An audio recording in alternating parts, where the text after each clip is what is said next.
Hello dear students, welcome to Motion online. और हम लोग एक नया लेक्चर लेके आ गए हैं अपने एक बहुत ही इंपॉर्टेंट चैप्टर का, जो हम लोग कर रहे थे। क्या था वो चैप्टर बेटा?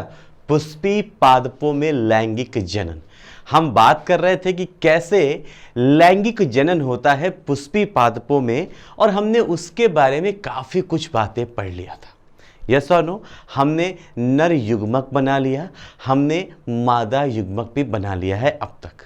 अब हम जो नर युग्मकोद्भिद है, मतलब जहां से नर युग्मक निकलने वाला है, वो संरचना यानी परागकण, परागकण से कैसे नर युग्मक बनता है वो कहानी देखने जा रहे हैं, और कैसे होता है निषेचन उसकी बात करने जा रहे हैं। आइए बिना समय गवाए बच्चे शुरू करते हैं।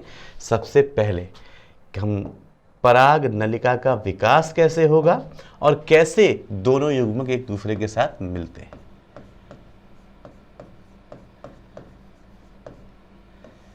पराग नलिका का विकास।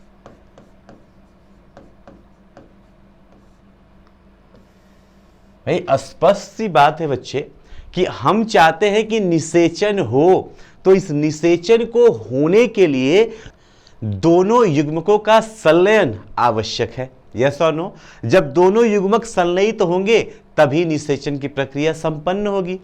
तो निषेचन की प्रक्रिया को संपन्न कराने के लिए जो नर युग्मकोद्भिद था, जिसे हम लोग परागकण बोलते हैं, उस परागकण के अंदर से नर युग्मक का बनना जरूरी है। यस और नो? आइए देखते हैं बच्चों। अगर आप लोग याद कर पा रहे हैं तो हमने जो बनाया था, हमने बोला था कि कोई भी जब परागकण या नर युग्मकोद्भिद होगा उसके अंदर बेसिकली दो टाइप की कोशिकाएं हैं। एक वो जिसका केंद्रक थोड़ा सा और एक वो जिसका केंद्रक बिल्कुल एक समरूपी है ना? एक केंद्रक क्या है इसका? अनियमित केंद्रक है, मतलब उसका शेप साइज स्ट्रक्चर कुछ फिक्स नहीं है, और एक बिल्कुल फिक्स सा है। यहाँ पे ये जो दिखा दिया रहे है दीवार, ये दीवार हो गई इस नर युग्मकोद्भिद परागकोश की अंतःभित्ति। हमने पढ़ा था इसमें दो भित्तियां हैं, एक अंदर के तरफ और एक बाहर के तरफ। यस और नो बच्चे?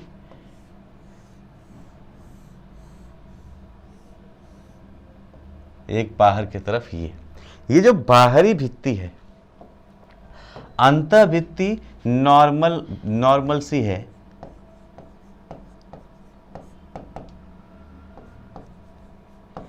जो इसकी अंतःभित्ति है वो बिल्कुल नॉर्मल भित्ति है जो पादप कोशिकाओं के अंदर होती है। चूंकि परागकण भी, जो नर युग्मकोद्भिद है, परागकण ये भी पादप के ऊपर ही है, तो इसके ऊपर जो नर भित्ति पाई जाती है, यहाँ की अंतःभित्ति में भी सेलुलोज और हेमी सेलुलोज ही होता है। क्या होता है बच्चे? सेल्यूलोज व हेमी सेल्यूलोज।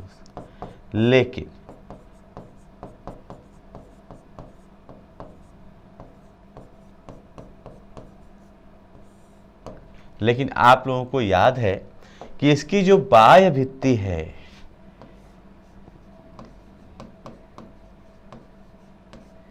ये बाह्य भित्ति बनी है स्पोरोपोलिनिन की। यस और नो?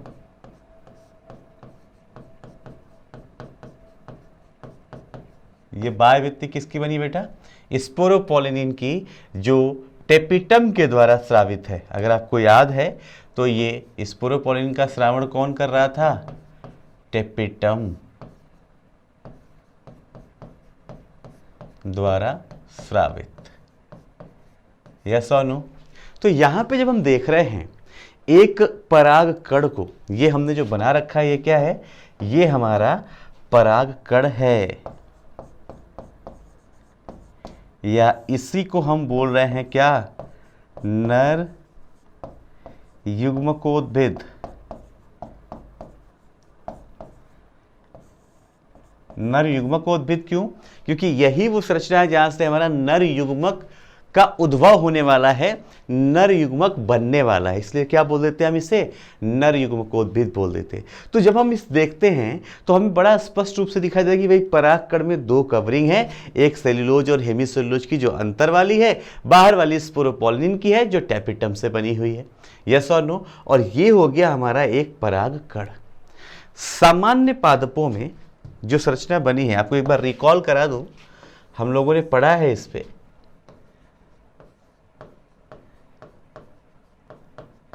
सामान्यतया 60% पादपों में, कितने, 60% पादपों में परागकण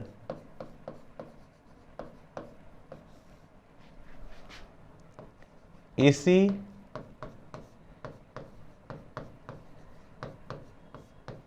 द्विकोशिकीय अवस्था में निकलता है। द्विकोशिकीय अवस्था में इसी जो यहां पे दिखाया गया है, ऐसे दो कोशिका की, अच्छा कोशिका का नाम तो लिखा नहीं, पहले बता चुके हैं, एक बार फिर से देख लेते हैं। ये जो बड़ा वाला है इसे आप बोलते हैं कायिक कोशिका।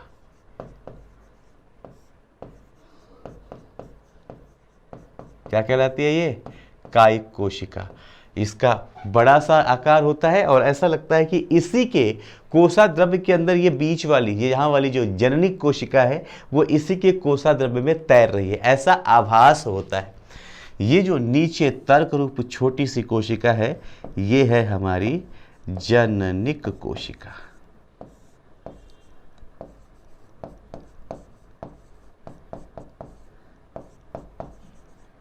ये क्या है बच्चे, हमारी जननिक कोशिका। तो क्या बोल रहे हैं कि सामान्यतः पादपों के अंदर 60% के अंदर परागकण द्विकोशिकी अवस्था में ही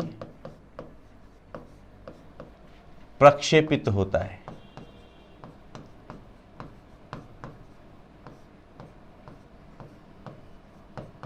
ये हमने पढ़ रखा है पहले भी, कैसे प्रक्षेपित होता है, इसी द्विकोशिकी अवस्था में प्रक्षेपित होता है।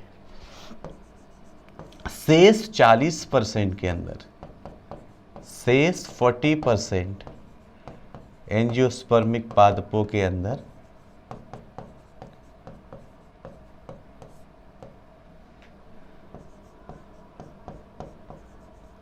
परागकण, शेष रिमेनिंग 40% के अंदर क्या है कि ये जो परागकण है, यह परागकण किस अवस्था में, 40% के अंदर यह परागकण त्रिकोशिकीय अवस्था में निकलता है।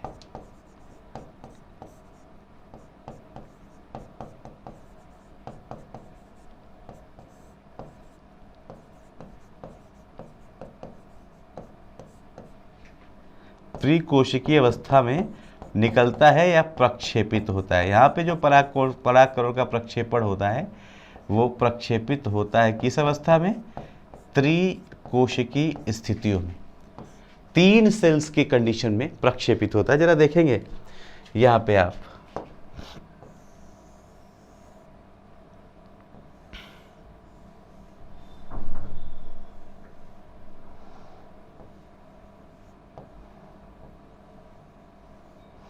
ये हो गई हमारी कायिक कोशिका।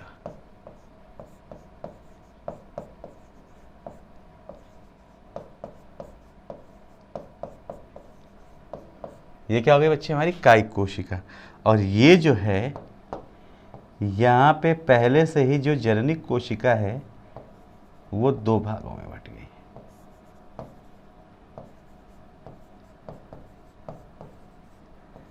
जननिक कोशिका विभाजित हो चुकी है 2 कोशिकाओं में, यानी एक कोशिका हो गई कायिक कोशिका की और 2 हो गई जननिक कोशिका। इस अवस्था में पाई जाती है हमारे कुछ प्लांट सेल के अंदर परागकण। क्लियर है। तो परागकण 2 अवस्था में, सामान्यतः मेनली क्या 60% के अंदर तो क्या है द्विकोशिकी और रिमेनिंग 40% के अंदर त्रिकोशिकी। देखेंगे अब ये प्रक्षेपित होकर जाता है, प्रक्षेपित होकर जाता है और प्रक्षेपित होकर वो किसी वर्तिकाग्र के ऊपर आ गया।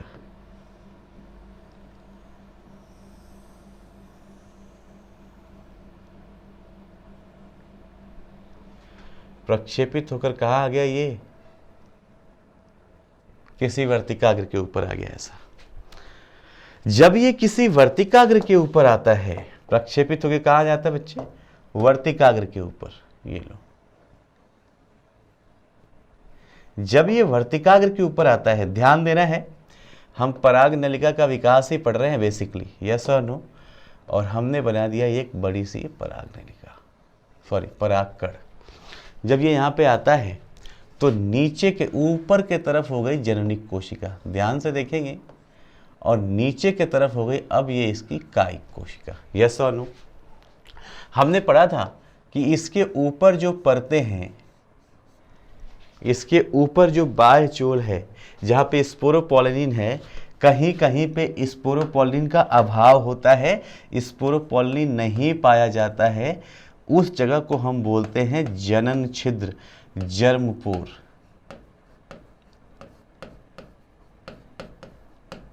क्या बोलते हैं बच्चे इसे, जनन छिद्र, जहाँ पे ये स्पोरोपोलिन का अभाव होता है। तो ये जो संरचना देख रहे हैं, इसके ऊपर भी ऐसे ही क्या पाए जाते हैं, जनन छिद्र पाए जाते हैं।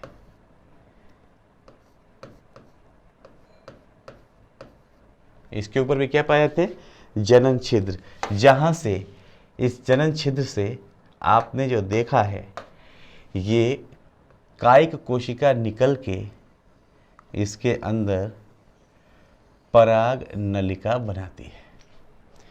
यहां से कौन सी कोशिका निकल के, कायिक कोशिका निकल रही है, ध्यान देना, यहाँ से कौन सी कोशिका बेटा, कायिक कोशिका। तो हम इसके विकास को समझते हैं कि यहाँ पे हो क्या रहा है।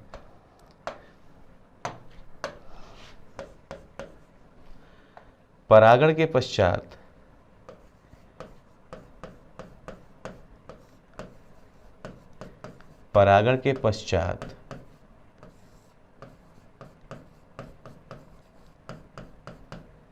वर्तिकाग्र के ऊपर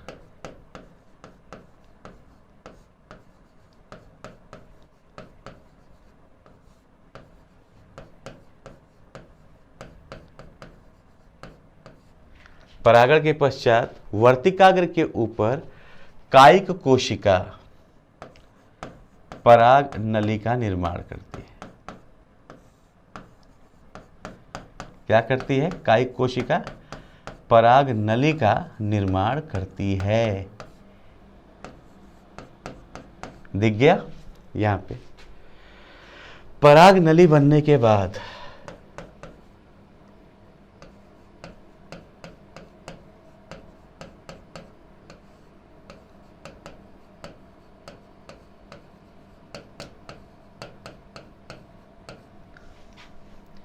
कायिक कोशिका का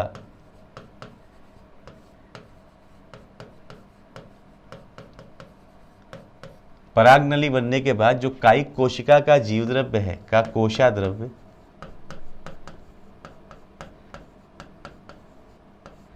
इस नलिका में आ जाता है।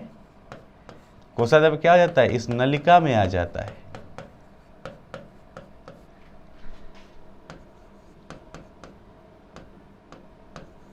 अतः साथ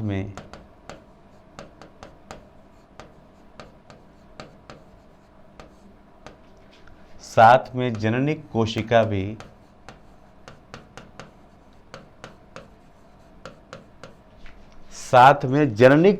भी पराग नलिका में आ जाती है।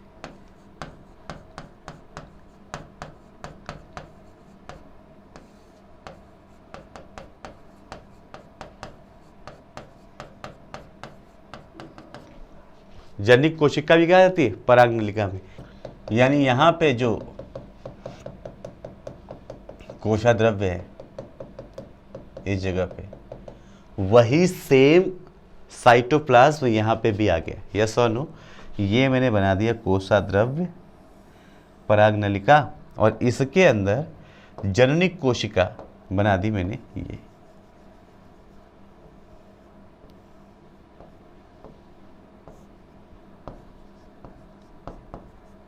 ध्यान से देखना, एक बार देखोगे सीख जाओगे, फिर काम खत्म। ये क्या हो गया बेटा, जननी कोशिका। ये कहाँ आ गया, पराग नलिका के कोशाद्रव्य के अंदर। यह जननी कोशिका क्या करती है, ये अपना विभाजन कर लेती है। यहाँ पे जो पराग नलिका है, पराग नलिका तो ऐसे ही बनी हुई है और विकास कर जाएगी और बड़ी हो जाएगी, लेकिन जो जननी कोशिका है वो समसूत्री विभाजन करके, जननी कोशिका में क्या हो जाता है, समसूत्री विभाजन।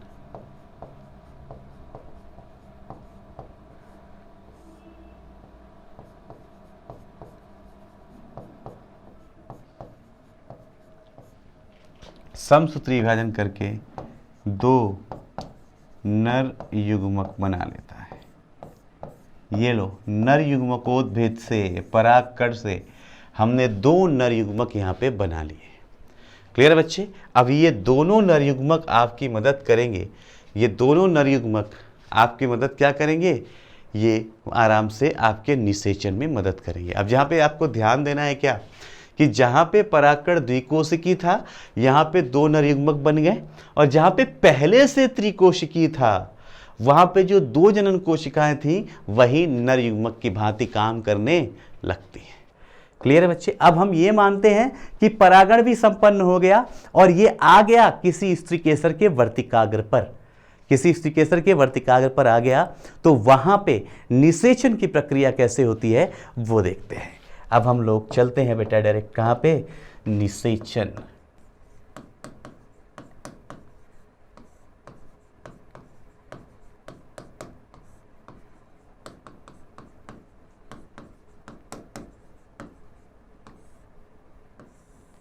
पुष्पीय पादपों में निषेचन की प्रक्रिया।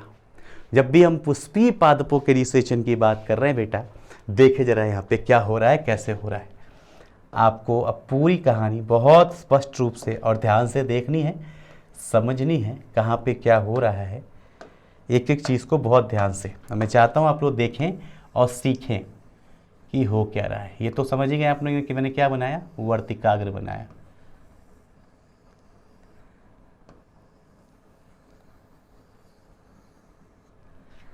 ये हो गया हमारा अंडाशय। अंडाशय के अंदर ध्यान से देखना भैया, ध्यान से देखना, सबका ध्यान यहाँ चाहिए। बड़ी ज़रूरी कुछ बातें होने वाली हैं, इसलिए सबका फोकस यहाँ होना चाहिए। अंडाशय एक बड़ा बनाओ ना यार।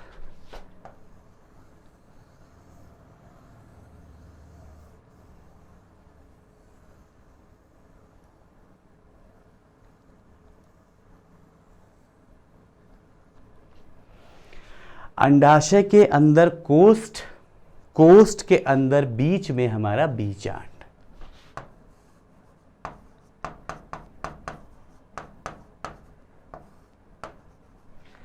कोष्ठ, कोष्ठ के अंदर बीच में हमारा क्या है, बीजांड है। ये बीजांड अंडाशय की दीवार से जुड़ा होता है। ये याद रखना, आगे बहुत काम आएगा। ये बीजांड अंडाशय की दीवार से जुड़ा होता है। दोनों के बीच में एक पतली सी नलिका होती है जिसे हम बोलते हैं बेटा बीजांड वृंत। नाम बिल्कुल याद रखने पड़ेंगे आपको ये सारे टर्म्स। बीजांड वृंत क्या बोलते हैं, बीजांड वृंत। अब ये बीजांड वृंत अंडाशय की दीवार से जहाँ से जुड़ा है इसे बोलते हैं हम अपरा या प्लेसेंटा। क्या बोलते हैं, अपरा या प्लेसेंटा। बीजांड के ऊपर जहाँ पे जुड़ा है इसे बोलते हैं हम नाभिक या हाइलम। इसे क्या बोलते हैं, नाभिक या हाइलम। ये सब नाम याद रखने पड़ेंगे आपको। वैसे भी मैंने बता के दिखा दिया था, बस ये नाम नहीं बता दिया, वो भी बता रहे हैं क्योंकि आगे जरूरत पड़ेगी। क्लियर बच्चे। इसके अंदर हमने बनाया ब्रूडपोष, याद आ रहा है। इसके अंदर हमने क्या बनाया, ब्रूडपोष बना लिया है, और उसी के अंदर हमारी अंड कोशिका है। यस और नो, अरे हाँ ना बोल यार। चल देख, 3 कोशिका निभाग क्षेत्र पे, याद आ रहा है, 3 कोशिका निभाग क्षेत्र पे, 2 कोशिकाएं यहाँ पे और बीच में एक बड़ी सी अंड कोशिका और 2 ध्रुवीय केंद्रक बीच में यहाँ पे। याद करो, सब पढ़ लिया था। और हमने ये भी पढ़ा था कि कोशिका का अगर मैं नंबर काउंट करने जाऊं तो 3 कोशिका प्रति व्यासांत वाली, 3 कोशिका यहाँ पे सहायक कोशिका, 1 कोशिका अंड कोशिका, तो 3 3 6 एक साथ और एक बीच में मध्य कोशिका। याद आ रहा है? इस तरीके से हमने 8 केंद्र की और 7 कोशिकीय स्ट्रक्चर बना लिया था। हमने भ्रूणपोष बना दिया। देखो मैं पूरा का पूरा निषेचन की प्रक्रिया समझा रहा हूँ, बहुत कायदे से सुनो। यहाँ पे आया कोई परागकण, यहाँ पे क्या आ गया? परागकण आ गया। पूरा फोकस चाहिए, पूरी सबका ध्यान दिमाग यहाँ पे। यहाँ पे क्या आ गया बच्चे? परागकण। इस परागकण ने क्या बनाया? इसने बनाया पराग नलिका। इसने क्या बनाया?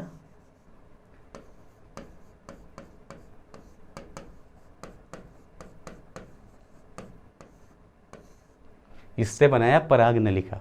किसने?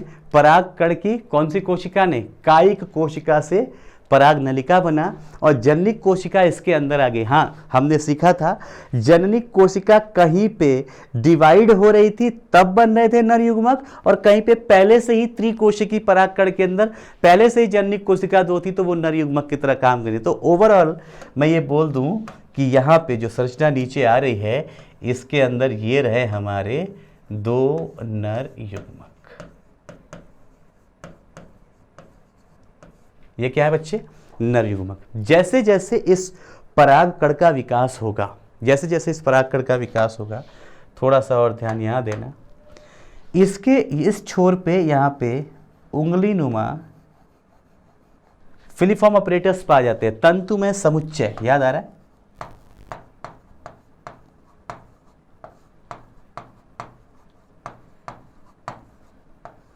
तंतुमय समुच्चय ये क्या काम कर रही है जरा देखना। ये पराग नलिका विकसित होकर, ये पराग नलिका विकसित होकर यहां पहुंची।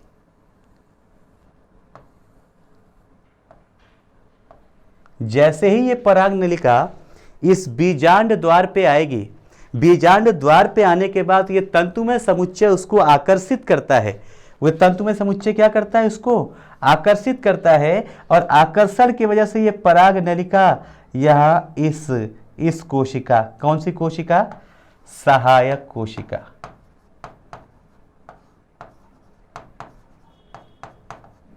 इस सहायक कोशिका से होते हुए ये अपने पराग नलिका को लेके जाते हैं और यहाँ अंड कोशिका के पास, कहाँ पे बच्चे? अंड कोशिका के पास यहाँ पे एक नर युग्मक फ्री, एक नर युग्मक अंड कोशिका के पास फ्री हो गया है। दूसरा नर युग्मक और आगे बढ़ता है और वो जाता है मध्य कोशिका के पास यहाँ पे। अब यहाँ पे जितनी बातें सिखाई हैं ये सिखाई हैं अब दिखाने के लिए, अब आपको और अच्छे से दिखाने के लिए मैं यहाँ पे सिर्फ क्या ले रहा हूँ? सिर्फ अंडाशय।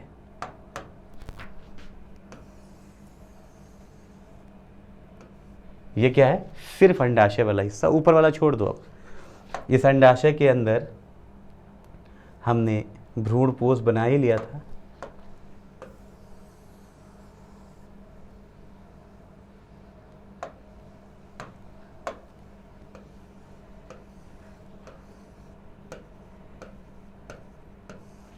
क्या है ये? प्रतिव्यासांत कोशिका, एंटीपोडल सेल कोशिकाएं। 3 नंबर हम लोग पढ़ चुके हैं पहले ये सब। यहाँ पे आपने बनाया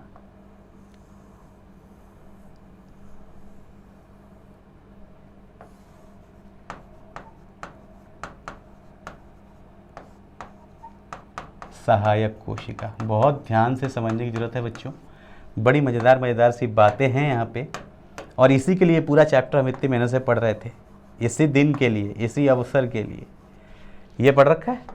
और हमने पढ़ रखा है यहाँ पे अंड कोशिका।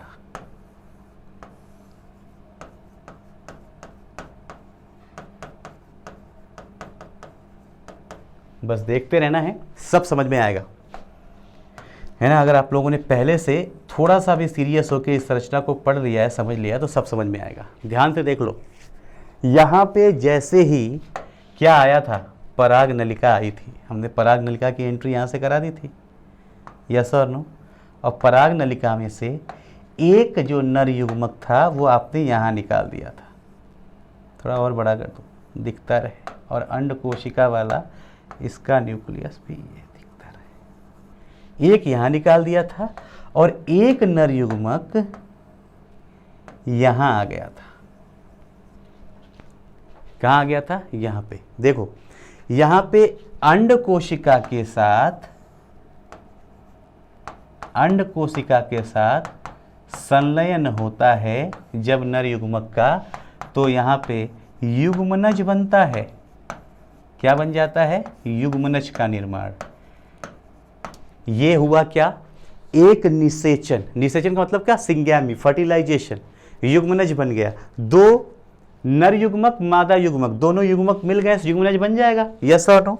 इस वाली जगह पे भी फर्टिलाइजेशन होता है। यहाँ पे 3 कोशिकाएं एक साथ फर्टिलाइज हो रही हैं, जहाँ पे बेसिकली पहले क्या थी? पहले थी यहाँ पे ध्रुवीय केंद्रक, पोलर न्यूक्लियाई।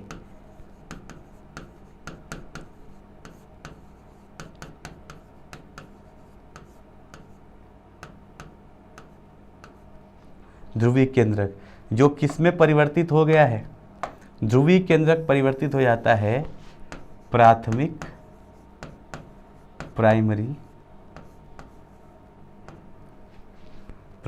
प्राइमरी भ्रूणपोष केंद्रक।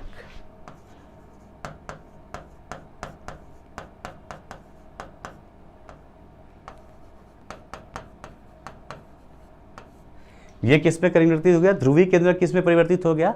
प्राथमिक भ्रूणपोष केंद्रक में परिवर्तित हो गया। बहुत इंपॉर्टेंट है, यही ध्रुवीय केंद्रक क्या बना रहा है? प्राथमिक भ्रूणपोष केंद्रक। यहाँ पे भी क्या हो रहा है? यहाँ पे भी क्या हो रहा है?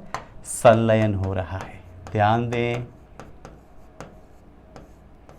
यहाँ पे भी संलयन हो रहा है। यानी यार पुष्पी पादपों के अंदर निषेचन की प्रक्रिया 2 जगह दिखाई दे रही है। पुष्पी पादपों के अंदर अगर मैं निषेचन की प्रक्रिया को बहुत ध्यान से देखता हूं तो मुझे निषेचन की प्रक्रिया 2 जगहों पे दिखाई दे रही है। यहाँ पे पूरा बॉक्स बना दिया है, लिख रहा हूं अलग से। क्या है कि पुष्पी पादपों में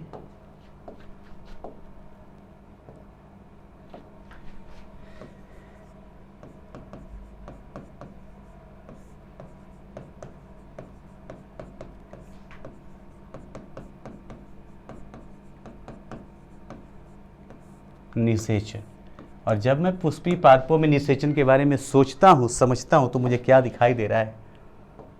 पहला, अंड कोशिका,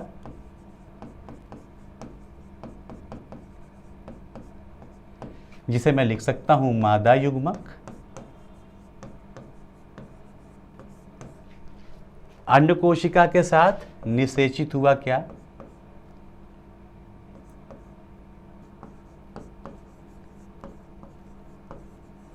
नर युग्मक।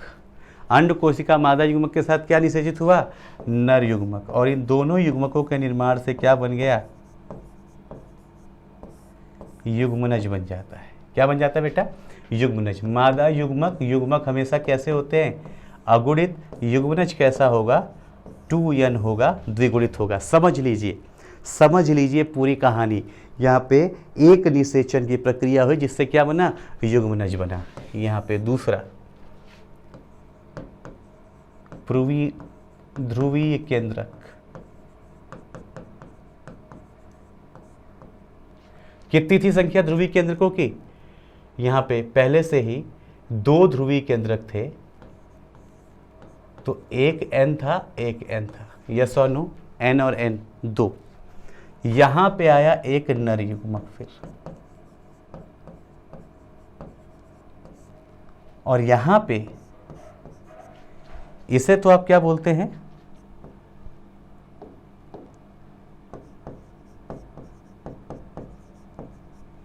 निषेचन। यहां पे कहानी क्या हो रही है, इसे बोलते हैं त्रिसंलयन, ट्रिपल फ्यूजन।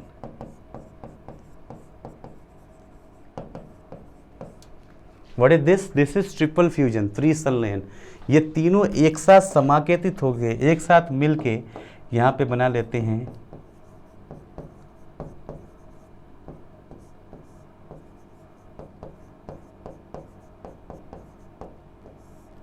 प्राथमिक भ्रूणपोष केंद्रक, PEN, प्राइमरी एंडोस्पर्मिक न्यूक्लियस, जो कैसा होगा, जो होगा बेटा त्रिगुणित, 3n, जो कैसा होगा, त्रिगुणित होगा, 3n होगा। यस और नो?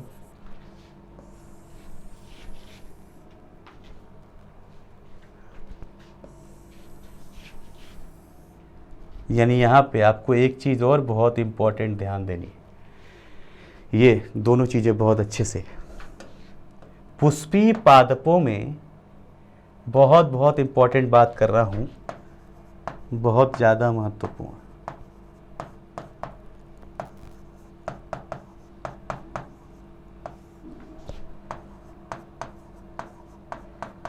पुष्पी पादपों में दोनों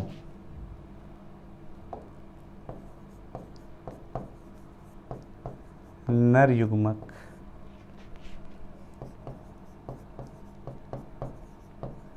निषेचन दर्शाते हैं।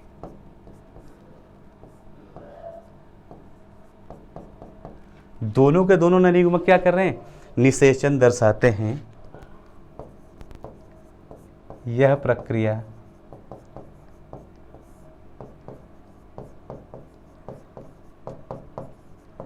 द्विनिषेचन कहलाती है। यह क्या कहलाती है, द्विनिषेचन की प्रक्रिया कहलाती है। स्पष्ट है? एक और बहुत महत्वपूर्ण बात, द्विनिषेचन की प्रक्रिया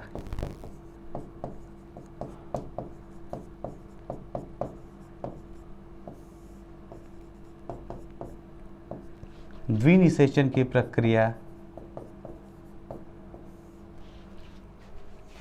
की प्रक्रिया जो है वो क्या है,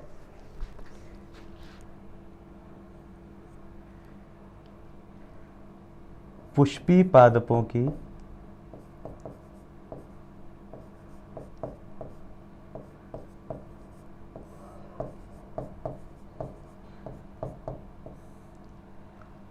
में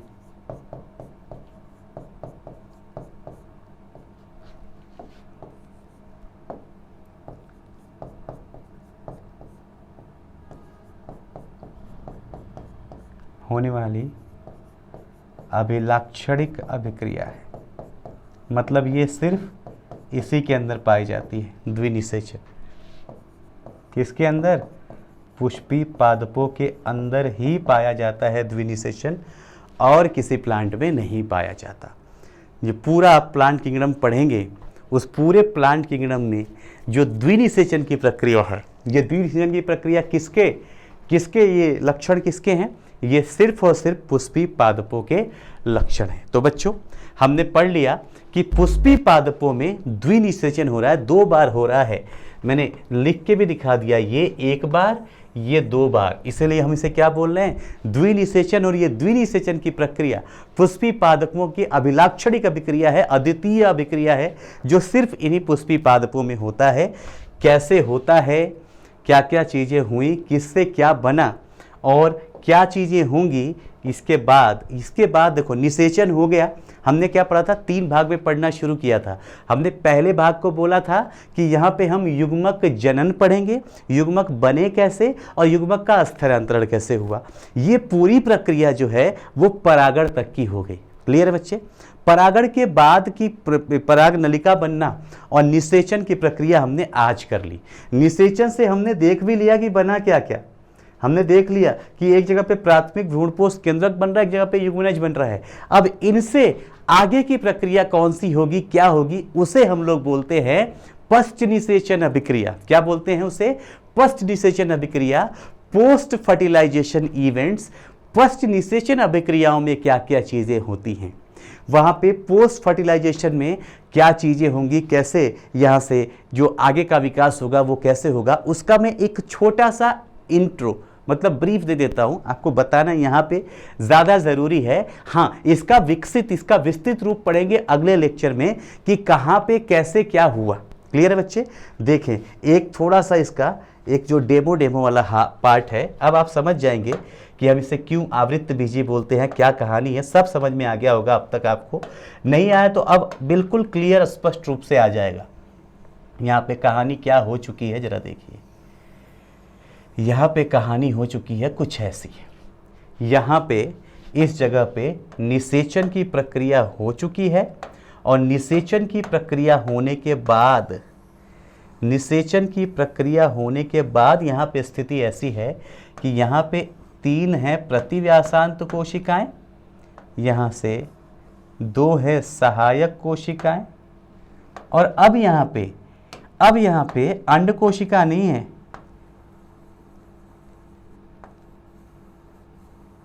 अब यहाँ पे अंड कोशिका नहीं बेटा, अब यहाँ पे है युग्मनज, जाइगोट है। समझिए क्या परिवर्तन हो रहा है।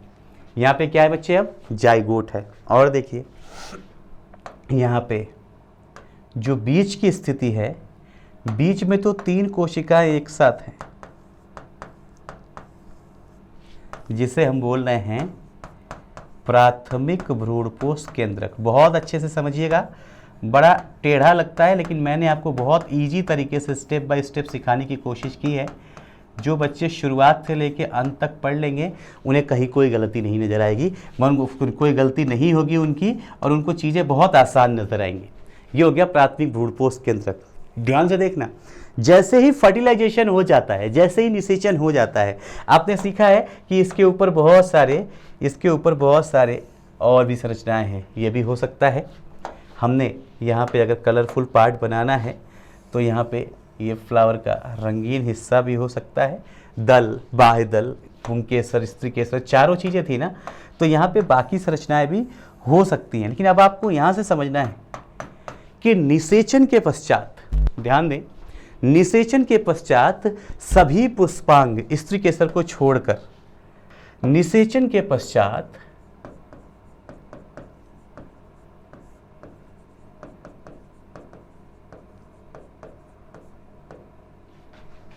स्त्री केसर को छोड़कर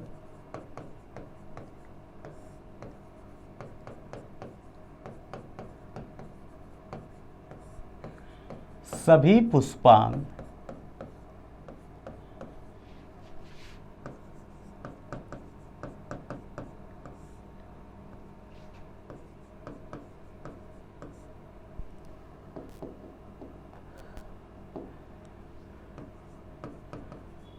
पुष्प पर सूख जाते हैं। मतलब ये जितना भी संरचना देख रहे हो सब गायब, ये सब यहाँ से क्या हो जाएंगे? गायब। ये सब सूख साख के खत्म। आ रहा है समझ में? ये सब सूख के गायब हो जाएंगे, सूख जाते हैं। सिर्फ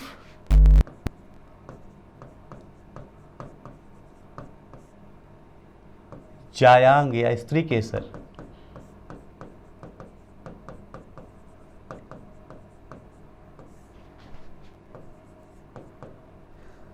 पुष्पासन पर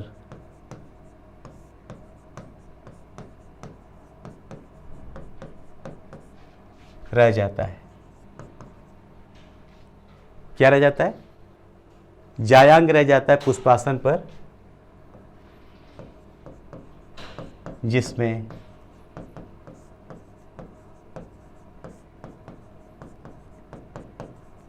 पश्च निषेचन प्रक्रिया शुरू होती है।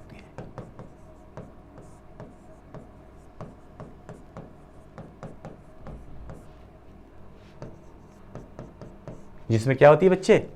पश्च निषेचन प्रक्रिया शुरू होती है। और पश्च निषेचन प्रक्रिया में क्या होगा? मैंने बोला था ऊपर ऊपर देख लेते हैं। ये सब सूख गया, ये जो दिख रहा है ना,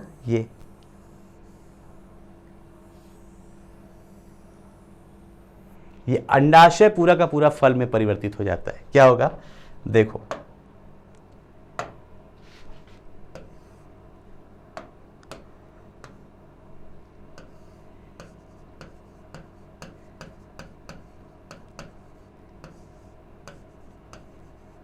अंडाशय किस में परिवर्तित हो गया, फल में। ये पूरा का पूरा फ्रूट बना लेगा। और अंडाशय के अंदर जो बीजांड है,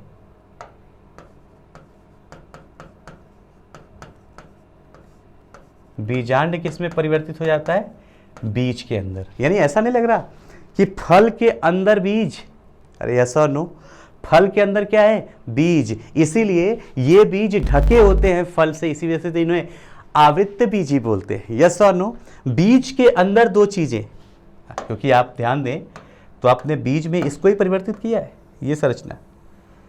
बीज के अंदर दो चीजें हैं, प्राथमिक भ्रूणपोष और युग्मनज। जो प्राथमिक भ्रूणपोष से यहां से निषेचन के पश्चात जो प्राथमिक भ्रूणपोष है, इससे पादप के लिए बीज के अंदर भ्रूणपोष का विकास हो जाएगा और युग्मनज से भ्रूण बन जाएगा। यानी अगली क्लास में हम लोगों को ये दो चीज़ें पढ़ने को रह गई। आगे की कक्षा में हम क्या पढ़ेंगे, भ्रूण का निर्माण कैसे हो रहा है, भ्रूणपोष का क्या काम है, यहाँ पे कैसे फल व बीज बनते हैं। और इसी के साथ ये करते ही हमारा ये अध्याय हो जाएगा खत्म। तो आज हमने एक बहुत ही महत्वपूर्ण भाग इस चैप्टर का, जहाँ पे प्रजनन की बात करनी थी, वो हमने क्लियरली क्या कर लिया है, कवर कर लिया है। हमने पूरा का पूरा क्या कर लिया है, पढ़ डाला है। तो आप लोग अगर चाहते हैं, मज़ा आ रहा है तो लाइक करें, चैनल को सब्सक्राइब करें। और अगर आप ये चाहते हैं कि आपको ये अच्छे से, जैसे ये जो नोट्स लिखे हुए हैं, ये आपको पीडीएफ नोट्स मिल जाएं, आपको इनके ऊपर आधारित ही जो हमने पढ़ा आज के क्लास में, इसके ऊपर आधारित ही आपको डीपीपी मिल जाए, तो download the app, download the motion app. और मोशन ऐप पे लॉगिन करके आपको ये सारी चीज़ें वहाँ पे मिल जाएंगी, डीपीपी भी मिल जाएंगी और इसके प्रॉपरली नोट्स भी मिल जाएंगे। तो चलो बच्चों, पढ़ते रहिए, मिलते हैं अगले लेक्चर में। Till then, God bless, take care, have fun. आशा करता हूं हमारे टॉप एजुकेटर का यह लेक्चर आपको पसंद आया होगा। अगर पसंद आया है तो वीडियो को लाइक करिए, चैनल को सब्सक्राइब करिए और शेयर भी करिए, क्योंकि ज्ञान बांटने से बढ़ता है और सही बताऊं तो पुण्य भी मिलता है। मुझे सुनने के लिए बहुत बहुत धन्यवाद। Thank you.